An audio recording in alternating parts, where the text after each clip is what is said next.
बोलिए भारत माता की, भारत माता की, भारत माता की। जय जगन्नाथ, जय जगन्नाथ, जय जगन्नाथ।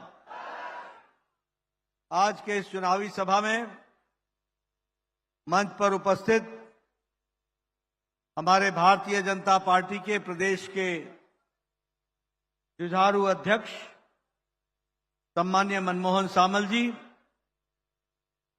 हमारे बहुत ही लोकप्रिय और आप सबके प्रिय प्रत्याशी श्री अभिमन्यु सेठी जी, हमारे धामनगर के विधानसभा के प्रत्याशी मेरे युवा साथी श्री सूर्यवंशी सूरज जी, हमारे जिला के अध्यक्ष हेमंता जी, हमारे बुलंदशहर से सांसद और मेरे साथी श्री भोला सिंह जी, सम्मानित मंच और यहां इतनी बड़ी संख्या में आए हुए देवी और सज्जनों, मेरे युवा साथी और मीडिया के मेरे साथी, प्रिंट मीडिया और इलेक्ट्रॉनिक मीडिया के मेरे साथी।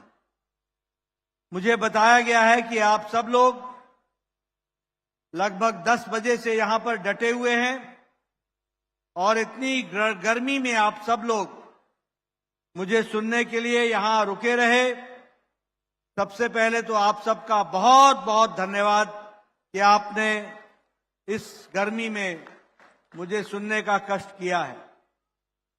मित्रों, जो मैं उत्साह देख रहा हूं, जो मैं उमंग देख रहा हूं, जो मैं ऊर्जा देख रहा हूं, जो मैं खुशी देख रहा हूं और जो तालियों की गड़गड़ाहट मेरे कान पे पहुंच रही है, वो बता रहा है कि आपने हमारे अभिमन्यु जी को और सूर्यवंशी जी को लोकसभा में और विधानसभा में भेजने का निर्णय ले लिया है। इसके लिए आपको विशेष करके धन्यवाद। मित्रों, मैं उड़ीसा के कोने कोने में गया हूं और मुझे विश्वास है कि यहां की जनता ने लोकसभा में 21 की 21 विधानसभा में भारतीय जनता पार्टी को चुनाव जिताने का मन बना लिया है और कमल खिलाने का मन बना लिया है।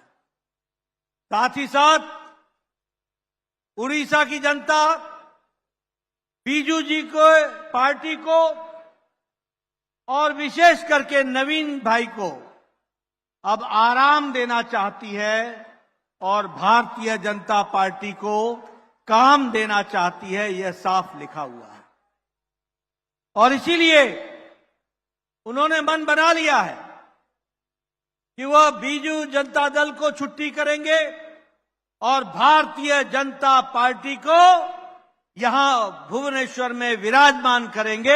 इस तरीके का संकल्प ले लिया है। मित्रों, मैं यहां यह भी कहना चाहता हूं कि हमारे विकास के 2 तरीके के रास्ते हैं। एक रास्ता है तुष्टीकरण का और एक रास्ता है संतुष्टीकरण का।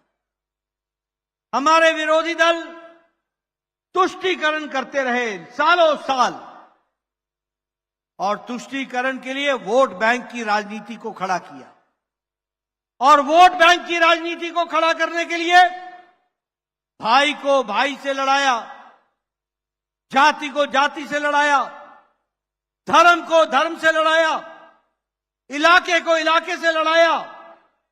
फूट करो और राजनीति करो, इस संविधान को लेकर के चले और इसलिए वोट बैंक की राजनीति, तुष्टीकरण की राजनीति, किसी का हिस्सा मार के किसी को देने का काम, ये काम हमारे विरोधियों ने किया और मोदी जी ने संतुष्टीकरण का काम किया। संतुष्टीकरण, सबका साथ, सबका विकास, सबका विश्वास, सबका प्रयास, इस काम को आगे बढ़ाने का काम किया तो मोदी जी ने किया, हमारे यशस्वी प्रधानमंत्री। और इसीलिए यह तय हुआ कि हम संतुष्टिकरण करेंगे, सबको साथ लेकर के चलेंगे। एक जमाना था आप कच्चे घरों में रहते थे। एक जमाना था जब 18,000 गांव में बिजली नहीं थी। एक जमाना था जब 2.5 करोड़ लोगों के घर में बिजली की व्यवस्था नहीं थी। एक जमाना था जब गांव के गांव पानी के लिए तरसते थे। एक जमाना था जब करोड़ों लोग भूखे पेट सो जाया करते थे। और आज मोदी जी के जमाने में, आज मोदी जी का संकल्प है, कोई भी अब कच्चे घर के छत पर नहीं सोएगा, वो पक्के घर के छत में सोएगा। और 4 करोड़ घर बना के काम किया तो मोदी जी ने किया। मोदी जी ने तय किया कि कोई गांव बिना बिजली के नहीं रहेगा, कोई गांव बिना बिजली के नहीं रहेगा। और इसलिए 18,000 गांव को 1,000 दिन में बिजली से युक्त कर दिया गया। अब कोई गांव बिजली के बगैर नहीं है। मोदी जी ने तय किया कि अब कोई भी बिना हर घर नल, हर घर जल के बगैर नहीं रहेगा। और इसलिए 11 करोड़ घरों में बिजली पानी पहुंचा करके हर घर नल, हर घर जल पहुंचाया गया। मित्रों, यह हमारी बदलती हुई स्थिति है। मोदी जी ने तय किया कि कोई भी घर बिजली के बगैर नहीं रहेगा, तो 2.5 करोड़ घरों में बिजली पहुंचाने का काम किया तो प्रधानमंत्री मोदी जी ने किया। यह भी हमको ध्यान रखना। कोई इलाका बिना अस्पताल के ना हो, कोई इलाका बिना स्कूल के ना हो। इसलिए स्कूल की झड़ी लगाई, अस्पतालों को बनाया और अस्पतालों की संख्या भी बढ़ाई। ये हम लोगों ने देखा है। मित्रों, मैं आपको बताना चाहता हूं, आप अभिमन्यु सेठी को चुनाव जिता के भेजना। मोदी जी अगले 5 साल में 5 करोड़ नए घर बनाएंगे, 5 करोड़ नए घर बनाएंगे। आप यह भी क्षमा करिएगा, 3 करोड़ नए घर बनाएंगे। 4 करोड़ बना चुके हैं। इस प्रदेश में, इस देश में कोई भी बिना पक्के छत के नहीं रहेगा। और एक बात और ध्यान रखिएगा, आपका अगले 5 साल में बिजली का बिल 0 हो जाएगा। 0 बिजली का बिल समाप्त हो जाएगा। और वो इसलिए समाप्त होगा क्योंकि प्रधानमंत्री सूर्य हर घर मुफ्त बिजली योजना को प्रधानमंत्री जी लागू करेंगे। और सौर ऊर्जा से बिजली आएगी और उसके माध्यम से आपके घर को बिजली मिलेगी। और जो बिजली बच जाएगी वह बिजली आप बेच सकेंगे और आपके आमदनी का साधन बनेगा। इस तरीके से काम चलेगा। बीजू बाबू ने, नवीन बाबू ने आपका आयुष्मान भारत लागू नहीं करने दिया, लेकिन मोदी जी ने तय किया है, मेरी बात सुन लेना, अगले 5 साल में जो भी बहन इस देश की, जो भी बुजुर्ग जिसकी उम्र 70 साल से ऊपर की हो जाएगी, कोई भी जाति की, कोई भी धर्म की, कोई भी इलाके की, किसी भी आमदनी की कोई भी महिला या पुरुष जिसकी उम्र 70 साल से ऊपर की हो जाएगी, उसको 5 लाख रुपए का गंभीर बीमारी से लड़ने के लिए, इलाज के लिए हर साल 5 लाख रुपए के इलाज की व्यवस्था की जाएगी और आयुष्मान कार्ड दिया जाएगा। इस तरीके से विकास के काम को आगे बढ़ाया जाएगा। आप जानते हैं आज भारत अर्थनीति में 5वें नंबर की अर्थव्यवस्था हो गई है। अभिमन्यु को भेजना और सूर्यवंशी सूरज को जिता के भेजना, भारत अगले 3 साल में 3रे नंबर की अर्थव्यवस्था बन जाएगी। 3रे नंबर की अर्थव्यवस्था बन जाएगी। आज हम सीमेंट में बनाने में सबसे आगे, आज हम गाड़ी बनाने में सबसे आगे, आज हम दवाई बनाने में सबसे आगे, आज हम अपना इस्पात बनाने में सबसे आगे। और भारत, आपको जानकर खुशी होगी कि आज भारत में मोबाइल बनाने में दुनिया में दूसरे नंबर का देश हो गया, दूसरे नंबर का देश हो गया। इसलिए विकास की एक नई कहानी लिखी जा रही है, उसको आगे बढ़ाया जा रहा है। ऑप्टिकल फाइबर 2 लाख पंचायतों में पहुंच गया, कॉमन सर्विस सेंटर 2 लाख गांव में पहुंच गया।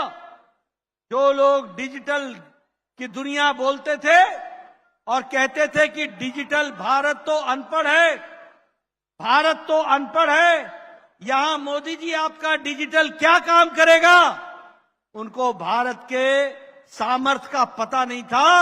आज भारत का सब्जी वाला भी डिजिटल ट्रांजैक्शन करता है, डिजिटल ट्रांजैक्शन करता है। ये बदलता भारत आज आकर के खड़ा हुआ है। उसी तरीके से रेलवेज, उसी तरीके से हमारा एयरपोर्ट, आपके यहां देश में एयरपोर्ट दुगना हो गया और आपके यहां 4 नए एयरपोर्ट खुल गए, ये भी आपको याद रखना चाहिए। इसलिए हर दृष्टि से विकास के काम को प्रधानमंत्री मोदी जी ने आगे बढ़ाया है। मैं यहां उड़ीसा के लिए भी आपको बताना चाहता हूं और आपसे पूछना भी चाहता हूं। आपको पता है ना, मोदी जी ने उड़ीसा के टैक्स के हिस्से को 3.5 गुना बढ़ा दिया, 3.5 गुना। यानी उड़ीसा को न्याय से ज्यादा न्याय देने का काम किया है। प्रधानमंत्री मोदी जी ने ग्रांट इन एड उड़ीसा का 3 गुना बढ़ा दिया, 3 गुना बढ़ा दिया है। भुवनेश्वर से लेकर के राउरकेला में स्मार्ट सिटी, संबलपुर में इंडियन इंस्टीट्यूट ऑफ मैनेजमेंट और नेशनल हाईवे 4300 किलोमीटर बनाने का काम किया है। और सबसे बड़ी बात यह है कि रायपुर से विशाखापट्टनम तक ग्रीन कॉरिडोर बनेगा और उसके माध्यम से आपके विकास के काम को बढ़ाया जाएगा। रेलवे का बजट उड़ीसा का 12 गुना बढ़ा दिया गया। 3 वंदे भारत ट्रेन चल रही हैं, 4 एयरपोर्ट मैंने बताया आपके बने हैं। और आपको जानकर खुशी होगी कि हावड़ा पुरी अब वंदे भारत ट्रेन वो भद्रक रुक करके जाएगी, भद्रक भी वंदे भारत ट्रेन से जुड़ जाएगा। ये भी आपको ध्यान में रखना चाहिए। उसी तरीके से 11 इंडस्ट्रियल कॉरिडोर, इंडस्ट्रियल क्लस्टर बन रहे हैं और 600 किलोमीटर की इकोनॉमिक कॉरिडोर बन रहा है। उसी तरीके से हावड़ा पुरी वंदे भारत एक्सप्रेस मैंने बताया, और इसके साथ साथ आपका जो भद्रक स्टेशन है, इसमें ओवरब्रिज बन रहा है, 6 करोड़ रुपए की लागत से वो भी बन रहा है, वो भी मैं बताना चाहता हूं। और सिंगरा और बिनंजल बहाल और भद्रक सेक्शन में लगभग 1300 करोड़ रुपए खर्च होकर के 4 लेनिंग की जा रही है, 4 लेन बनाए जा रहे हैं। मैं यहां पर सूर्यवंशी सूरज को भी बताना चाहता हूं, आपकी बाढ़ की समस्या भी हम उसको सुधार करेंगे और बाढ़ से भी आपको मुक्ति दिलाने का काम करेंगे। इस तरीके से हम विकास करेंगे। मैं यहां पर विकास की कहानी आपको रख रहा हूं, इसके साथ साथ आपसे निवेदन करने आया हूं कि बताइए, अभिमन्यु सेठी को आपका आशीर्वाद मिलेगा ना? जोर से बोलो, मिलेगा ना? जरा पीछे से आवाज आनी चाहिए, मिलेगा ना? आप बताइए, सूर्यवंशी सूरज को आपका आशीर्वाद मिलेगा ना? मिलेगा ना? आगे बढ़ाएंगे ना? अब एक बात आपसे पूछता हूं, आप बताओ, ये उड़ीसा की सरकार चला कौन रहा है? कौन चला रहा है? मेरे को सुनाई नहीं दिया। कौन चला रहा है? ये कहां का रहने वाला है? कहां का रहने वाला है? यानी उड़ीसा में कोई भी मां के कोख से पैदा हुआ बच्चा नहीं है जो उड़ीसा को चलाए। बोलो, ऐसी सरकार रहने देनी है क्या? रहने, जरा जोर से बोलो भाई, मेरे को ऊंचा सुनता है। ऐसी सरकार रहने देनी है क्या? आप बताओ, कौन है वो आदमी जो सारे चुने हुए एमएलए एमपी को नीचे बैठाता है और खुद ऊपर बैठता है। कौन है वो आदमी? कौन है वो व्यक्ति? कौन है वो व्यक्ति जो मुख्यमंत्री से किसी भी एमएलए एमपी और नेता को मिलने नहीं देता है?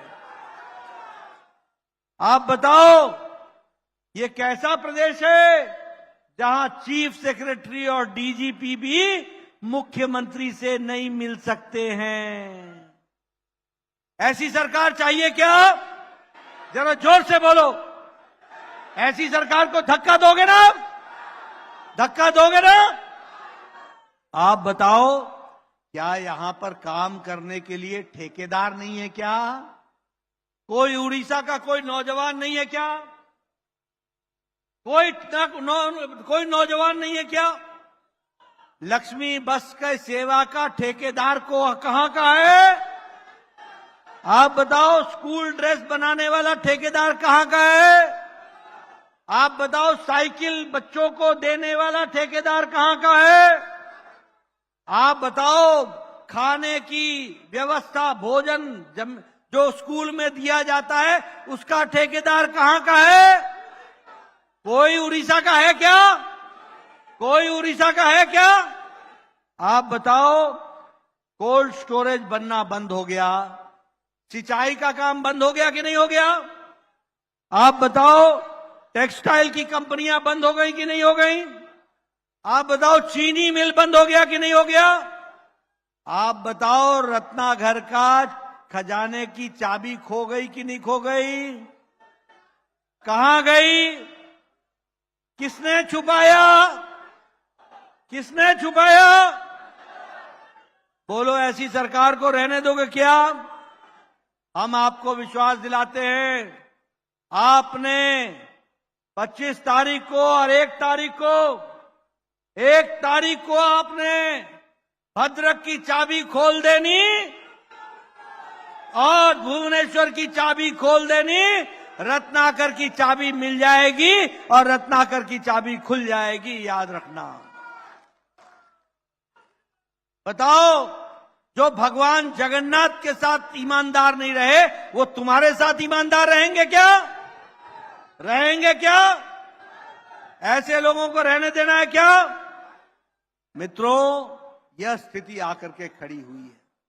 और मैं एक बात और बताता हूं, सूर्यवंशी सूरज को चुनाव जिता देना, अभिमन्यु सेठी को चुनाव जिता देना,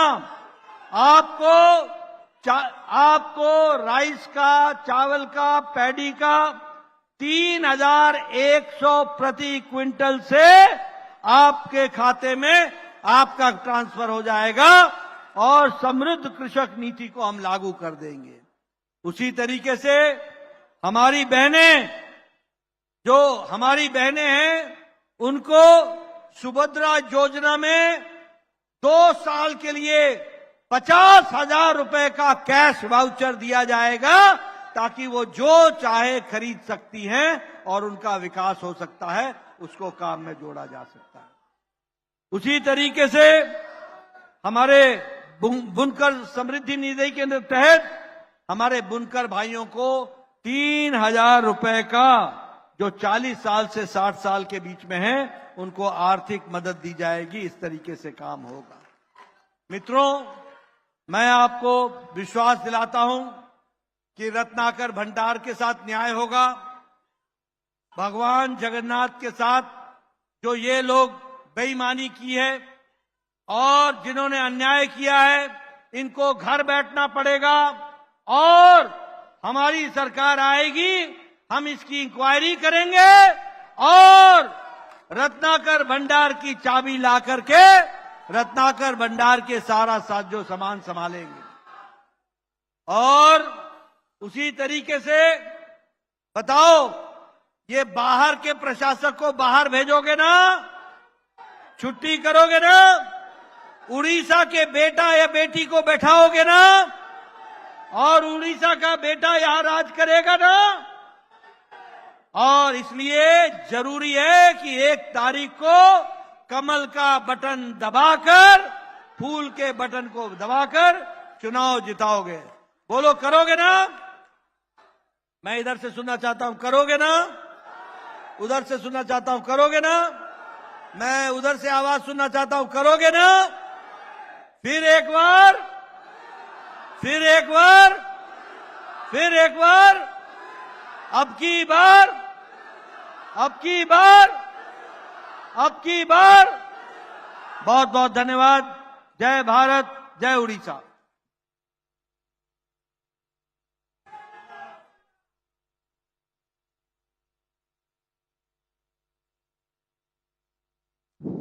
धन्यवाद जगत प्रसाद नाडे जी।